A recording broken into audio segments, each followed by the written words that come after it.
Assalamualaikum warahmatullahi wabarakatuh. Allahu akbar, Allahu akbar, Allahu akbar. La ilaha illallah, Allahu akbar, Allahu akbar, walillahil hamd. Hai pemirsa dimanapun Anda berada, kembali bersama di program Tausiah Tanya Ustadz Fakultas Syariah. Nah, pada hari ini ada pertanyaan masuk terkait panduan takbiran dan panduan sholat hari raya Idul Fitri. Mari kita simak penjelasan dari Ustadz.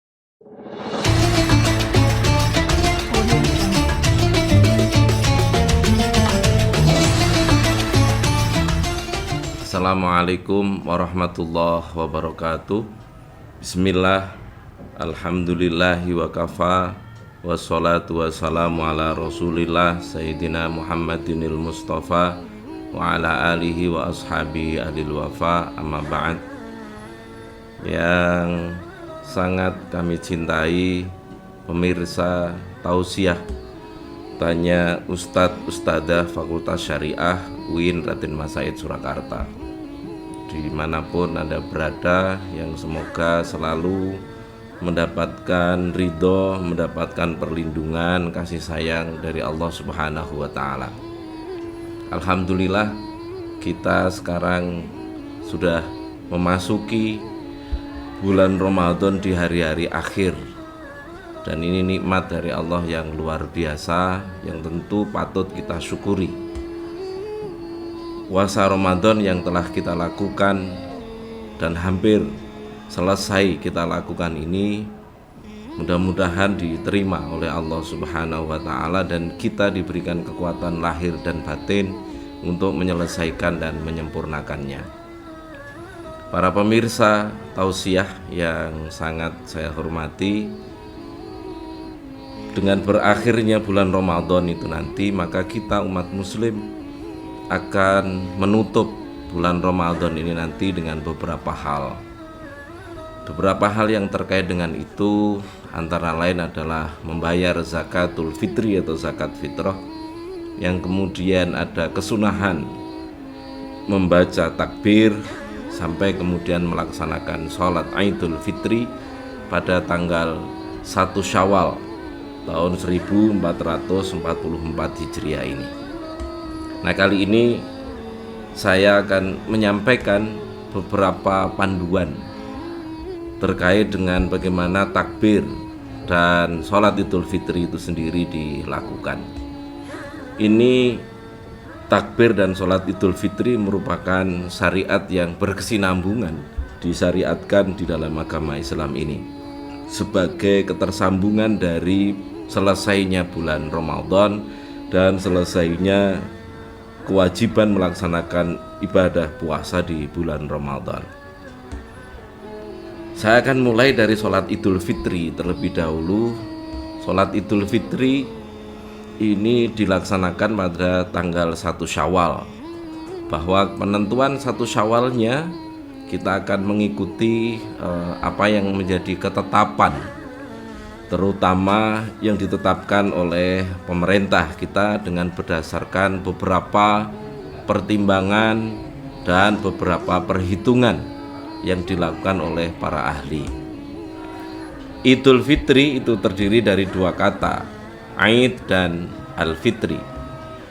Kata Aid ini dalam bahasa Arab ada yang menyebut mustakun atau diambil dari kata al-aud, yang ini bentuk isim masdar dari ada ya'udu, idan dan audan.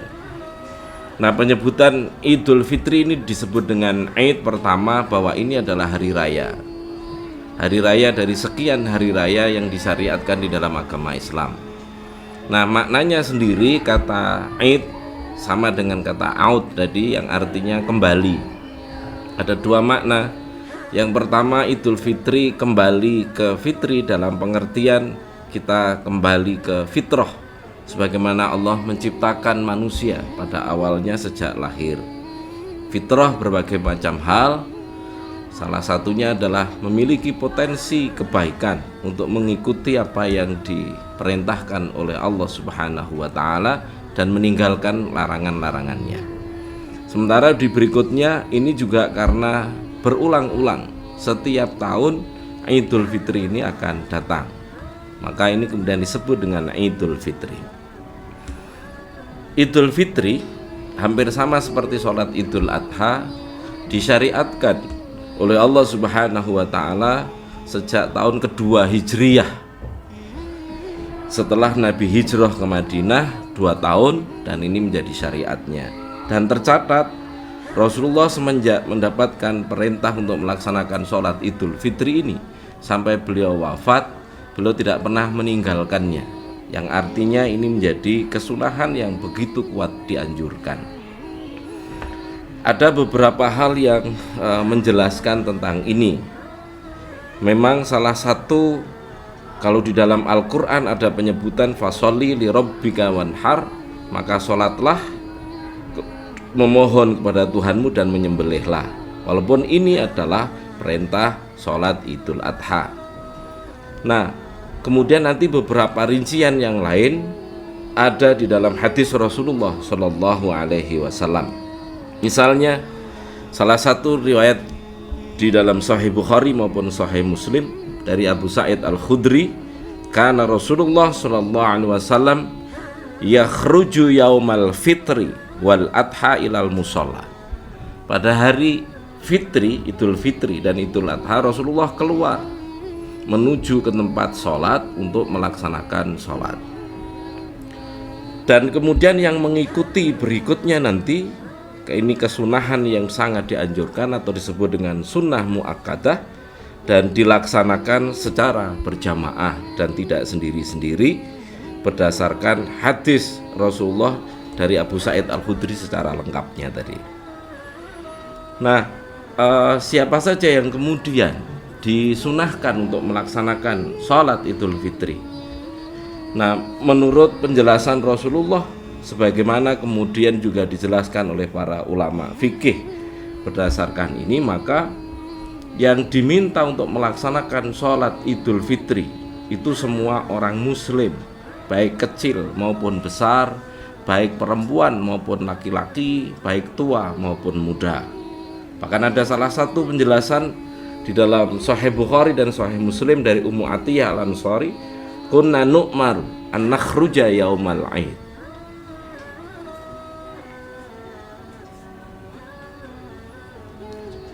hatta nukhrijal bikra min hidriha hatta nukhrijal khuyat fayakunna khalfan nas fayukbarna bitakbirihin wa yad'una bidu'aihim yarjuna barakata dzalikal yaumi wa tuhratah.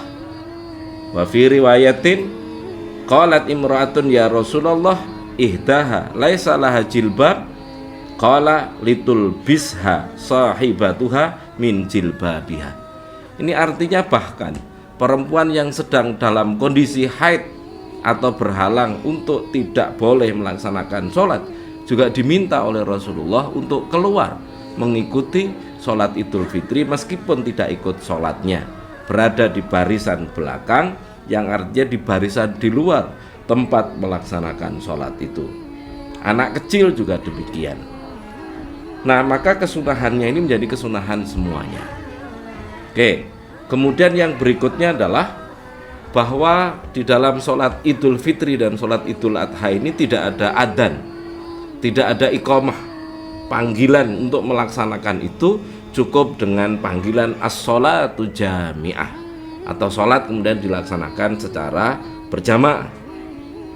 Ini juga berlaku nanti di yang lain di sholat Idul Adha.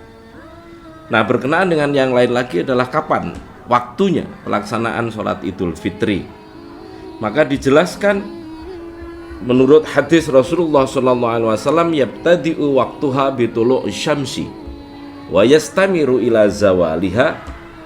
Waktu sholat Idul Fitri itu sejak terbitnya matahari sampai kemudian mulai tergelincir, artinya sebelum duhur. Kira-kira kalau ini disebut, maka waktunya setelah sholat subuh sampai sebelum sholat duhur, atau persis seperti waktu sholat duha. Dilakukan dengan 2 rakaat yang diawali rakaat pertama itu takbiratul ihram, kemudian membaca doa iftitah, kemudian takbir 7 kali sesudah itu. Yang takbirnya seperti takbiratul ihram, yang kemudian setiap di antara takbir yang dilakukan itu disunahkan untuk membaca subhanallah walhamdulillah wala ilaha illallah wallahu akbar. Baru setelah itu kemudian membaca Fatihah oleh imam keras, membaca surat dan seterusnya.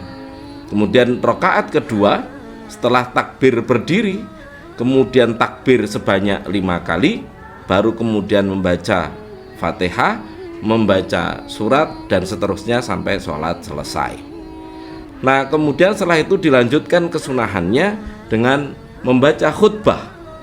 Khutbah disunahkan di dalam sholat Idul Fitri, dilakukan sesudah sholat dan dilakukan dengan 2 khutbah, yang artinya khutbah pertama kemudian duduk dan dilanjutkan dengan khutbah kedua. Ada beberapa kesunahan di dalam khutbah ini. Yang pertama bahwa selalu mengikuti rukun khutbah sebagaimana khutbah yang ada di dalam khutbah Jum'ah, yang artinya rukun pertama misalnya ada membaca hamdalah, membaca syahadat, membaca sholawat dan seterusnya, itu mengikuti seperti rukun khutbah Jum'ah. Nah, kemudian ada kesunahan lain bahwa di khutbah yang pertama disunahkan membaca 9 takbir, dan di khutbah kedua sebelum membaca semuanya dengan kesunahan membaca 7 takbir. Allahu Akbar itu takbirnya, diulang 9 di khutbah pertama dan 7 kali di khutbah kedua. Nah, di mana kemudian melaksanakan sholat Idul Fitri? Sholat Idul Fitri bisa dilakukan bil masjid awis sokhro, di masjid ataupun di tempat lapang yang luas. Afdoliyahnya sebetulnya di masjid, tetapi kalau masjidnya tidak cukup, maka kemudian dilakukan di luar masjid di tempat yang lapang. Kalau kemudian masjidnya ternyata cukup, maka afdoliyah di tempat yang lapang menjadi hilang. Maka kalau masjidnya sudah cukup atau kemudian ditambah di luar masjid di belakangnya, maka ini kesunahannya menjadi lebih kuat. Nah, yang lainnya lagi kemudian sebelum pelaksanaan sholat Idul Fitri ada kesunahan membaca takbir. Kapan dimulainya? Yusannu at-takbir bi ghurubi syamsi lailatul Idul Fitri dan seterusnya, fil manazil wa turuq wal masajid wal aswaq bi sautin murtafi. Kesunahannya membaca takbir setelah masuk waktu sholat maghrib atau setelah terbenam matahari dimanapun berada, dan dibaca dengan suara yang keras. Ini berdasarkan surat Al-Baqarah ayat 175, walitukmilul iddata walitukabbirullaha ala ma hadakum wa la'allakum tashkurun. Hendaknya kalian menyempurnakan hitungan, terutama hitungan Ramadan, kemudian bertakbirlah kalian semua mengagungkan asma Allah dan seterusnya. Nah, ini menurut para mufassir, ini takbir yang berkenaan dengan Idul Fitri yang nanti dikiaskan dengan Idul Adha. Tetapi sesudah selesai sholat Idul Fitri, maka kesunahan takbirnya ini menjadi tidak berlaku lagi. Beda dengan sholat Idul Adha yang bunyi sigha takbirnya adalah Allahu Akbar, Allahu Akbar, Allahu Akbar, la ilaha illallah, Allahu Akbar, Allahu Akbar, walillahil hamd. Para pemirsa tausiah dimanapun Anda berada, yang semoga selalu dirahmati oleh Allah Subhanahu wa Ta'ala. Yang terakhir yang ingin kami sampaikan berkenaan dengan adab atau etika Idul Fitri. Yang pertama, dan ini menjadi kesunahan berikutnya, hendaknya sebelum melaksanakan Idul Fitri menggunakan mandi terlebih dahulu, mandi sunnah, kemudian memakai harum-haruman, menggunakan pakaian yang bagus, yang baru, yang bersih sebagaimana dalam sholat Jum'ah. Kemudian hendaknya berangkat sebelumnya melaksanakan sholat subuh, baru kemudian di berikutnya melaksanakan sholat Idul Fitri. Kemudian yang lain lagi disunahkan sebelum melaksanakan sholat Idul Fitri untuk makan entah seberapapun, yang menunjukkan bahwa pada hari itu sudah lepas dari kewajiban puasa Ramadan. Berbeda dengan sholat Idul Adha yang kesunahannya sesudah melaksanakan sholat Idul Adha. Nah, kemudian yang lainnya ada kesunahan-kesunahan yang lain. Salah satunya misalnya antara jalan berangkat dan jalan pulang menuju tempat sholat Idul Fitri ini sebaiknya bisa jalan yang berbeda, kecuali bahwa itu adalah jalan satu-satunya, maka oke, dilaksanakan sebagaimana mestinya ini. Oke, itu beberapa panduan penting terkait dengan takbiran dan terkait dengan Idul Fitri yang ini menjadi penyempurna bagi mereka yang telah menyelesaikan ibadah puasa di bulan Ramadan, sehingga pada tanggal 1 Syawal itu kita betul-betul masuk dalam kondisi Idul Fitri atau kembali ke fitrah yang menjadi ukurannya menjadi bersih, suci, memiliki potensi kebaikan sebagaimana ketika kita dilahirkan oleh ibu kita masing-masing. Maka semoga ibadah Ramadan kita diterima oleh Allah Subhanahu wa taala. Semua kesunahannya juga diterima oleh Allah Subhanahu wa taala, memberikan manfaat kepada kita semua di dunia dan di akhirat.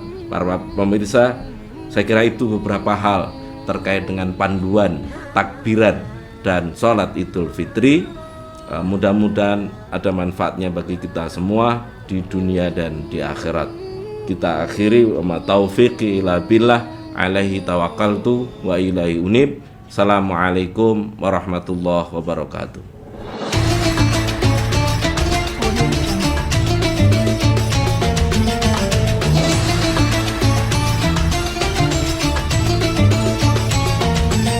Baik, tadi adalah penjelasan dari narasumber terkait panduan takbiran dan panduan sholat hari raya Idul Fitri. Terima kasih telah menyimak program tausiah dari awal hingga akhir ini. Semoga bermanfaat untuk kita semua. Sampai berjumpa di program tausiah selanjutnya. Wassalamualaikum warahmatullahi wabarakatuh.